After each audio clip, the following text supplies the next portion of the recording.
જવાનું છે જતીનના મમ્મીને ગાંહડી ચડાવવા. જતીનના મમ્મી ગયેલા છે હેડો વાઢવા, તો અમે બાપ દીકરા ઉપડ્યા જતીનની ગાંહડી ચડાવવા જતીનના મમ્મીને.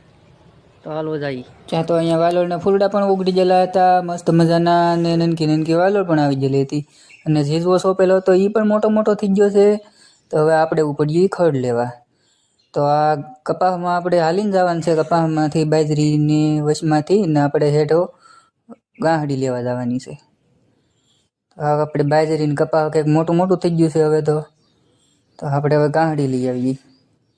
તો અહીંયા જતીનભાઈના મમ્મીએ લાડ બધો હેડો પણ વાઢી લીધેલો હતો, અને જતીનભાઈના મમ્મી હજી હેડો વાઢે છે. અહીંયા હજી તો એને હેડો વાઢવાનું ચાલુ છે કે હજી ગાંહડી નેચી ઘડીક વાર ઊભા રહ્યો તો એ હેડો વાઢે છે. અમારે હેડામાં નીકળી ધરોડી જ છે, જીજુ કે કંઈક છે નહીં, નીકળી ધરોડી જ છે હેડામાં. એટલે વાટતા વાર લાગે, કારણ કે પેલી ખેલી હેડો વાઢીએ છીએ, હજી આ હેડો એક ખેલી વાઢ્યો નહોતો. તા તો જતીનભાઈ લાઠિયા માથે બેસી જાય કે બાપા મારે તો લાઠિયા માથે બેસવું છે. તા તો અમે લુગડું જ ભૂલી ગયા હતા. અમે લુગડું લેવા બાપ દીકરો પાછા ઉપડ્યા. તો હવે અમે લુગડું લેવા જઈએ છીએ બાપ દીકરો.